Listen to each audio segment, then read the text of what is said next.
Salam sejahtera buat kita semua. Perkenalkan, nama saya Nelsi Banjarnahor. Saya merupakan mahasiswi dari Institut Agama Kristen Negeri Tarutung. Saya dari Prodi Pak Pendidikan Agama Kristen, saya semester 3 grup H.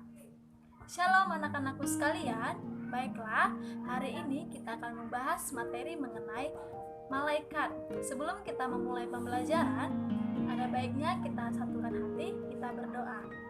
Kembali kami mengucap syukur kepadamu Tuhan buat semua berkat kasih penyertaan yang boleh kami rasakan. Sebentar kami Tuhan, anak-anakmu akan menerima pembelajaran. Biarlah Tuhan, apa yang disampaikan oleh guru kami dapat kami mengerti. Dalam nama anakmu kami berdoa dan mengucap syukur. Amin. Oke, baiklah anak-anakku. Hari ini Ibu akan menyampaikan materi mengenai angelologi atau malaikat. Nah, mungkin anak-anak ada yang sudah pernah dengar tentang doktrin malaikat, namun cuma sedikit memahami, tidak memahami lebih dalam baik. Ibu akan menjelaskan materinya. Nah, angelologi berasal dari kata bahasa Yunani, yaitu angelos yang berarti utusan atau pembawa berita, sedangkan logos yang berarti perkataan atau kata-kata. Jadi, angelologi adalah sebuah pembicaraan mengenai isi pembawa berita. Nah, itulah dia tadi pengertian angelologi. Sedangkan malaikat itu dapat disimpulkan bahwa makhluk surgawi yang diciptakan oleh Allah untuk menjalankan beberapa tugas khusus, seperti tugasnya mengagungkan Allah, memuji dan membawa pesan atau berita kepada manusia. Nah, itulah tadi dari pengertian angelologi dan pengertian malaikat. Oke, baiklah, selanjutnya ada tentang asal-usul malaikat. Nah, anak-anak tahu tidak malaikat itu diciptakan oleh Allah sendiri? Nah, memang Alkitab tidak menyatakan secara pasti kapan para malaikat diciptakan. Namun, bila kita melihat di dalam Alkitab Ayub 38 ayat 4-7, kita buka Alkitab kita buka Ayub 38 ayat 4-7. Beginilah firman Tuhan, di manakah engkau ketika aku meletakkan dasar bumi? Ceritakanlah kalau engkau mempunyai pengertian. Siapakah yang telah menetapkan ukurannya? Bukankah engkau mengetahuinya? Atau siapakah yang telah merentangkan tali pengukur padanya? Atas apakah sendi-sendinya dilantak? Dan siapakah yang memasang batu penjurinya? Pada waktu bintang-bintang fajar bersorak-sorai bersama-sama dan semua anak Allah bersorak-sorai, siapa telah membendung laut dengan pintu ketika membual keluar dari dalam rahim? Nah, itulah tadi dia. Demikian firman Tuhan dari Ayub 38 ayat 4-7. Kita akan mendapat gambaran bahwa malaikat telah ada ketika bumi diciptakan. Dalam ayat tersebut dikatakan bahwa bintang-bintang fajar dan anak-anak Allah yang dimaksud adalah malaikat. Nah, jadi malaikat itu diciptakan oleh Allah setelah malaikat menciptakan surga dan bumi. Itulah penciptaan malaikat. Nah, berikutnya ada materi tentang sifat-sifat malaikat. Nah, anak-anakku sekalian, anak-anak tahu nggak bahwa malaikat juga mempunyai sifat? Bukan hanya kita manusia yang mempunyai sifat, tetapi juga malaikat mempunyai sifat. Nah, sifat malaikat yang pertama adalah makhluk roh. Makhluk roh disebut mereka tidak mempunyai tubuh jasmani seperti manusia. Kita manusia mempunyai tubuh jasmani, tetapi malaikat tidak mempunyai tubuh jasmani. Kita bisa buka Mazmur 104 ayat 4. Kita bisa buka Mazmur 104 ayat 4. Beginilah firman Tuhan, yang membuat angin sebagai suruh-suruhanmu dan api yang menyala-nyala sebagai pelayan-pelayanmu. Nah, itulah tadi dia. Namun, walaupun malaikat tidak mempunyai tubuh jasmani seperti kita manusia, namun malaikat sering menampakkan diri dalam bentuk manusia. Malaikat tapi walaupun dia dalam bentuk manusia, namun malaikat hanya bisa dilihat oleh orang-orang tertentu. Jadi, anak-anak, tidak semua orang bisa melihat malaikat. Hanya orang utusan yang dipilih Allah sendirilah yang bisa melihat malaikat. Jadi, itulah mengapa malaikat disebut sebagai makhluk roh yang tidak mempunyai tubuh jasmani. Baiklah, yang kedua, sifat malaikat. Malaikat makhluk berkepribadian. Artinya, malaikat memiliki kecerdasan, kemauan, dan perasaan. Nah, itulah sifat malaikat yang kedua. Jadi, malaikat itu memiliki kemauan kemauan, kecerdasan, dan perasaan, kita juga manusia memiliki ketiga hal yang dimiliki oleh malaikat. Nah, oleh karena itu dapat dikatakan bahwa mereka tidak memiliki tubuh jasmani, tidaklah mempengaruhi kecerdasan mereka secara pribadi. Nah, yang ketiga, sifat malaikat yang ketiga, malaikat melebihi manusia. Artinya, malaikat lebih kuat daripada manusia. Kita bisa buka 2 Petrus 2 ayat 11.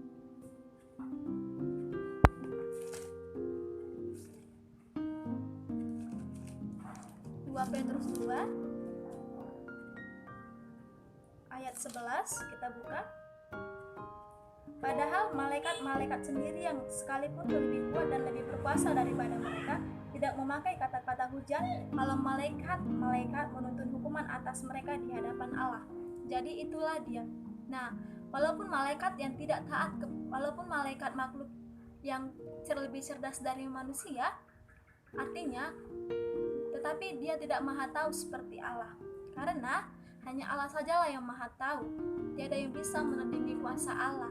Walaupun malaikat itu kekuatannya lebih hebat daripada manusia, bukan berarti mereka merasa lebih berkuasa, mereka lebih maha tahu daripada Allah. Tidak. Nah, karena itu tadi hanya Allah yang maha tahu. Nah, selanjutnya ada jenis-jenis kelamin malaikat. Nah, anak-anak tahu tidak? Mungkin ada yang berpikir bahwa malaikat itu berjenis kelamin lelaki dan berjenis kelamin perempuan. Namun, sesungguhnya malaikat itu tidak memiliki yang namanya jenis kelamin. Mengapa demikian? Ya, karena Allah tidak menciptakan jenis kelamin kepada mereka. Walaupun mereka sering menampakkan diri dalam wujud laki-laki yang gagah, muda, dan perkasa, bukan berarti mereka memiliki yang namanya jenis kelamin. Nah, kenapa Tuhan tidak menciptakan jenis kelamin kepada malaikat? Karena malaikat itu makhluk yang suci. Malaikat itu merupakan makhluk Tuhan. Dia mempunyai tugas, dia tidak melakukan yang namanya hubungan seksual di surga. Dia tidak bereproduksi, dia tidak memiliki anak, dan dia juga tidak bereproduksi, tidak melakukan hubungan seksual di surga, karena mereka tugasnya untuk memuji dan memuliakan Allah. Jadi Allah sendiri tidak menciptakan jenis kelamin kepada malaikat. Nah, walaupun begitu, tetapi mereka sering disebut sebagai anak-anak Allah. Nah, bukan kita hanya manusia yang disebut sebagai anak Allah, tetapi malaikat yang merupakan makhluk surgawi yang diciptakan Allah juga disebut sebagai anak-anak Allah. Oke, nah selanjutnya anak-anak ibu, kita bisa buka dari kitab Kejadian 6 ayat 2 sampai 4. Kejadian 6 ayat 2 sampai 4, beginilah firman Tuhan. Maka anak-anak Allah melihat bahwa anak-anak perempuan manusia itu cantik lalu mengambil istri dari anak-anak perempuan itu, siapa yang saja disukai mereka. Berfirmanlah Tuhan, rohku tidak akan selama-lamanya tinggal di dalam manusia, karena manusia itu adalah daging, tapi umurnya akan 120 tahun saja. Pada waktu itu orang-orang raksasa dan ada di bumi, dan juga pada waktu sesudahnya ketika anak-anak Allah menghampiri anak-anak perempuan manusia, dan perempuan-perempuan itu melahirkan anak bagi mereka. Inilah orang-orang gagah perkasa di zaman purbakala, orang-orang yang kenamaan, ketika dilihat Tuhan bahwa kejahatan manusia besar di bumi dan bahwa segala kecenderungan hatinya selalu membuahkan kejahatan semata-mata. Demikianlah firman Tuhan. Nah, itu tadi. Nah, selanjutnya ada tentang kediaman para malaikat. Nah, anak-anak tahu tidak bahwa malaikat itu, tempat kediaman para malaikat itu adalah di dalam sorga. Nah, jadi malaikat itu tinggal di dalam sorga bersama dengan Allah. Kita bisa buka Markus 12 ayat 25. Markus 12 ayat 25. Kita baca sama-sama. Sebab apabila orang bangkit dari antara orang mati, orang tidak kawin dan tidak dikawinkan, melainkan hidup seperti malaikat di surga. Itulah tadi dia. Oke, kita bisa juga lihat dari Lukas 1 ayat 19. Jawab malaikat Gabriel itu kepadanya, akulah Gabriel yang melayani Allah, dan aku telah diutus untuk berbicara dengan engkau dan untuk menyampaikan kabar baik ini kepadamu.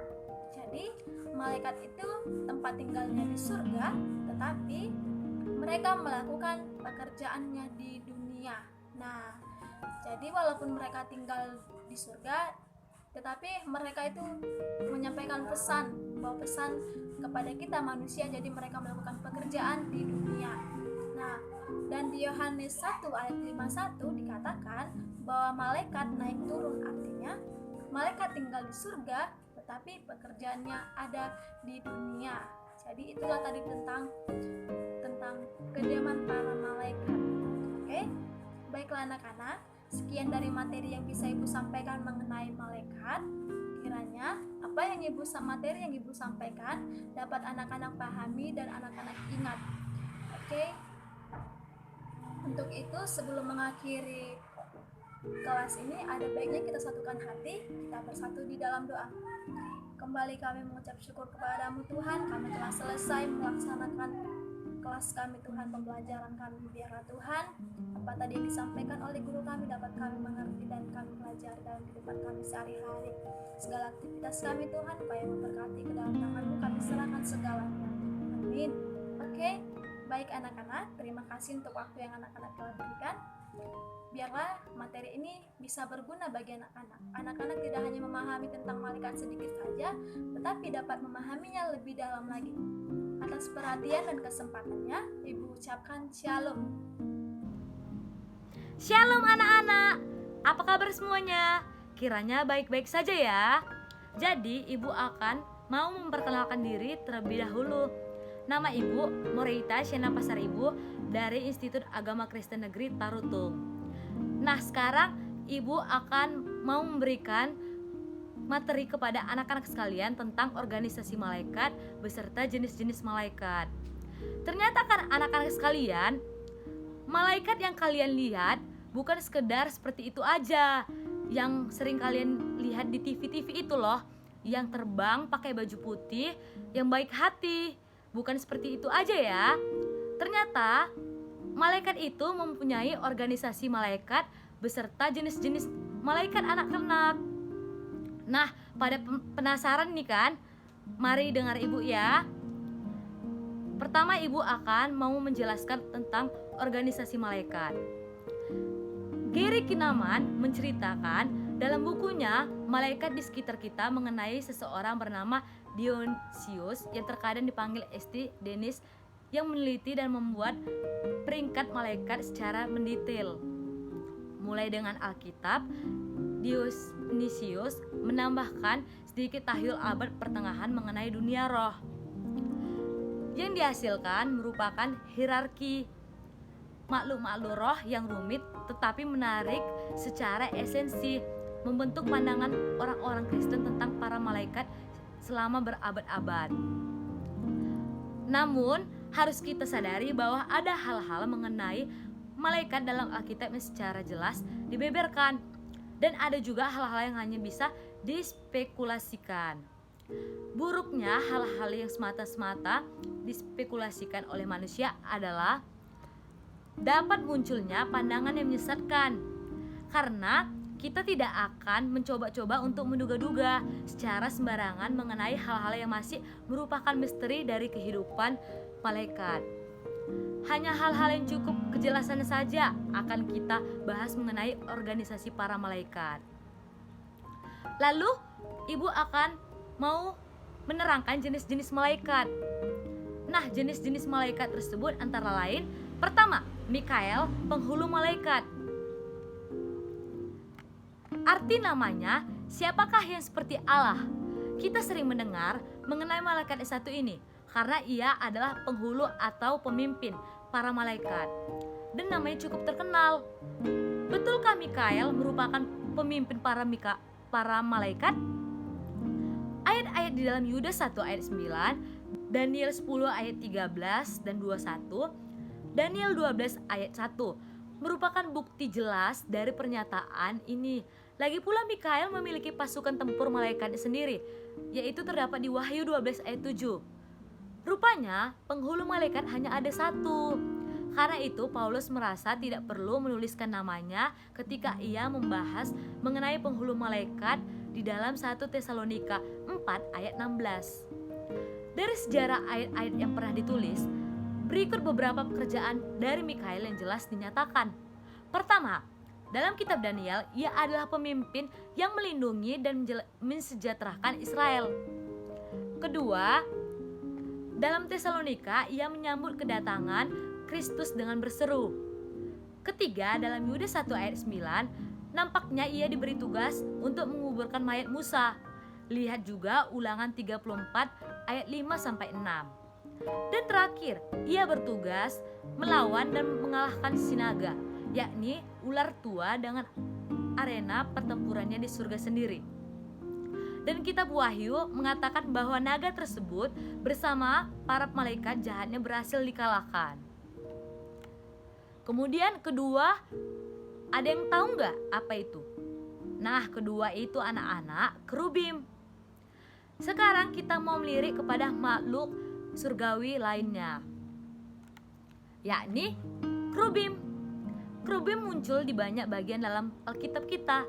Di antaranya adalah Kejadian 3 ayat 24, 2 Raja-Raja 19 ayat 15, Yeskiel 1 beserta Yeskiel 10 ayat 1-20, dan Yeskiel 28 ayat 14-16. Dari deskripsi fisik para kerub dalam Yeskiel 1 dan 10, kita mendapatkan gambaran bahwa kerub berwajah 4, yaitu wajah lembu, singa, manusia, dan elang. Mereka memiliki 4 sayap dan di bawahnya terdapat tangan manusia. Kemudian telapak kaki mereka seperti kuku lembu yang digosok mengkilap. Nampaknya juga tubuh mereka dikelilingi oleh cahaya seperti api yang menyala-nyala.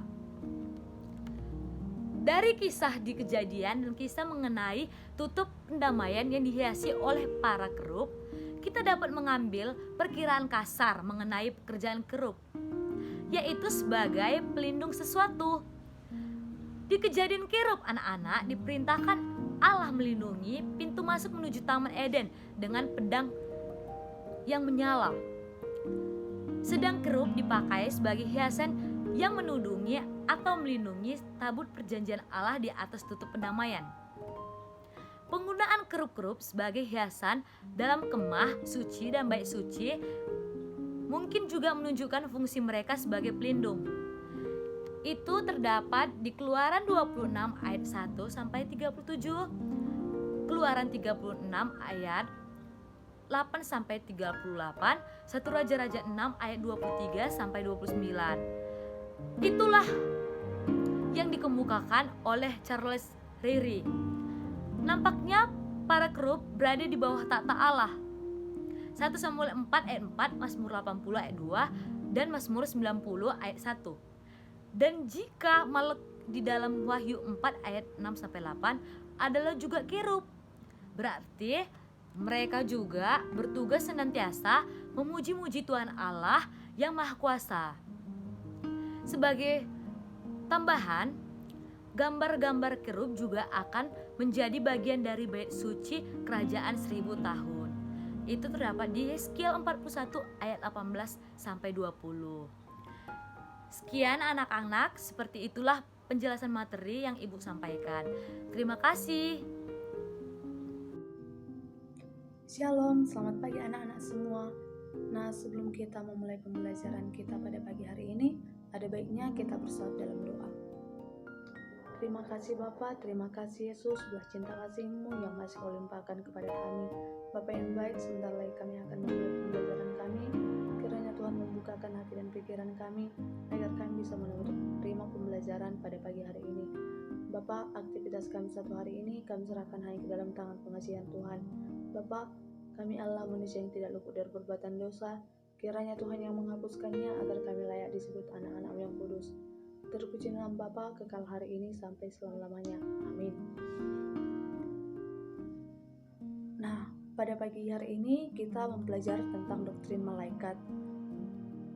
Tetapi minggu kemarin yang sudah dijelaskan Ibu Moreita, dan di sini Ibu akan melanjutkannya. Yang pertama, serafim. Serafim muncul namanya hanya 2 kali dalam keseluruhan Alkitab, yakni di dalam Yesaya 6 ayat 2, serafim jelas sekali berbeda dengan kerubim. Kerubim dideskripsikan sebagai makhluk berkepala 4 yang nampaknya mengerikan. Namun, serafim hanya dikatakan bersayap 6, 2 sayap dipakai untuk menutupi muka mereka, 2 dipakai untuk kaki, dan 2 dipakai untuk melayang-layang. Yang kedua, opanim. Opanim terambil dari bahasa Ibrani yang berarti roda. Beberapa penafsir memperkirakan bahwa opanim adalah roda dari tahta yang bertugas menjadi tempat duduknya Allah. Bentuk opanim aneh dan sulit dideskripsikan atau dibayangkan. Bentuknya tidak biasa. Namun, apa benar bahwa sesungguhnya opanim adalah UFO? Mereka tidak membawa kebaikan sama sekali, malah membimbing banyak orang menuju penolakan akan keberadaan Tuhan. Ada tawaran jawaban atas permasalahan ini, yaitu bahwa mungkin saja penampakan UFO yang terlihat selama ini adalah rekayasa belaka dari manusia, atau mereka adalah malaikat jahat yang telah jatuh dari surga dan dipakai malaikat jahat atau iblis untuk menjauhkan manusia dari Tuhan. Yang ketiga, 24 tua-tua. Ada orang yang menafsirkan bahwa mereka adalah 12 anak Israel dan 12 murid Yesus. Namun, pandangan ini nampaknya salah karena mustahil Yohanes yang penulis kitab Wahyu ini tidak menyadari bahwa dirinya sendiri di antara 24 tua-tua. Nampaknya mereka sesungguhnya adalah bagian dari kelas malaikat-malaikat yang tentu saja kita tidak ketahui jabatannya. Yang kelima, Gabriel. Arti namanya manusia Allah atau kekuatan Allah. Ia muncul secara khusus kepada seseorang sebanyak 3 kali, yaitu kepada Daniel, Zakaria, dan Maria. Gabriel tidak pernah disebut sebagai penghulu malaikat, dan jika dilihat dari perannya terhadap 3 tokoh Alkitab tersebut, nampaknya pekerjaannya tepat seperti pembawa pesan dan berita. Tidak ada pekerjaan lain tercantum di Alkitab yang dilakukan Gabriel selain menyampaikan nubuat Allah. Yang berikutnya adalah pelayanan dan pekerjaan malaikat. Yang pertama, mereka memuji dan menyembah Allah yang tertulis dalam Ayub 38 ayat 6-7. Yang kedua, mereka menjadi alat untuk melaksanakan hukum-hukum Allah yang tertulis dalam Yesaya 37 ayat 36. Yang ketiga, mereka dipakai untuk memberikan hukum Taurat yang tertulis dalam Galatia 3 ayat 19. Yang keempat, mereka dipakai untuk berbagai macam keperluan oleh Allah yang tertulis dalam Matius 4 ayat 11. Yang kedua, pelayanan malaikat kepada manusia. Yang pertama, malaikat menolong, memelihara, melindungi orang-orang saleh dan anak-anak yang tertulis dalam 1 Raja-Raja 19 ayat 5. Yang kedua, malaikat membawa pesan dan nubuat dari Tuhan yang tertulis dalam Hakim-Hakim 2 ayat 1-15. Yang ketiga, malaikat menggenapi orang percaya ke surga setelah mereka meninggal yang tertulis dalam Lukas 6 ayat 22. Yang ketiga, pekerjaan malaikat melawan iblis. Yang pertama, malaikat akan maju berperang melawan pasukan iblis pada zaman akhir yang tertulis dalam Wahyu 12 ayat 7. Yang kedua, namun nampaknya malaikat tidak bisa bertindak sendiri dalam melawan iblis, sebab segala sesuatunya harus berdasarkan titah yang tertulis dalam Yudas 9. Yang selanjutnya, keadaan malaikat setelah kedatangan kedua Yesus. Banyak alasan untuk kita percaya bahwa para malaikat akan terus melanjutkan pelayanannya kepada Allah sampai selamanya. Pendapat Henry Thyssen sangat dapat disetujui, yaitu jika pada waktu itu saja ada malaikat yang melayani, tidak ada alasan lagi untuk kita tidak percaya bahwa semua malaikat yang baik melanjutkan pelayanan mereka di tempat yang telah disediakan bagi mereka. Yang selanjutnya, kesaksian penampakan malaikat pada zaman sekarang. Yang pertama, malaikat dan anak kecil atau malaikat yang menjagainya. Pada suatu malam, anak perempuan bernama Heidi yang hampir berusia 5 tahun berteriak dan membangunkan kedua orang tuanya. Mereka pun lari ke kamar Heidi dan mendapati Heidi menunjuk ke arah sisi kiri tempat tidurnya dan berkata, "Lihatlah dia, lelaki putih yang besar itu. Lihat, lihat." Orang tuanya tidak dapat melihat, tetapi Heidi ngotot bahwa ada pria besar yang berpakaian putih di samping tempat tidurnya. Orang tuanya berkata bahwa pria di samping tempat tidurnya itu adalah malaikat pelindungnya dan bahwa Tuhan mengizinkan melihat sehingga dia tahu bahwa Tuhan menyediakan perlindungan untuk anak-anak. Yang kedua, malaikat dan sentuhannya atau malaikat yang memperingatinya. Beberapa malam yang lalu, aku pulang telat dan sedang berkendaraan di jalan tol 15 menuju ke rumah. Kemudian, aku menjadi sangat mengantuk sekali. Tetapi ketika aku mulai tertidur, aku merasakan jari-jari di sekitar lengan kiriku yang menggenggam lembut tanganku. Awalnya, aku takut dan menjaga mataku tetap terbuka dan terjaga. Dengan harapan, aku dapat merasakan sentuhan itu lagi.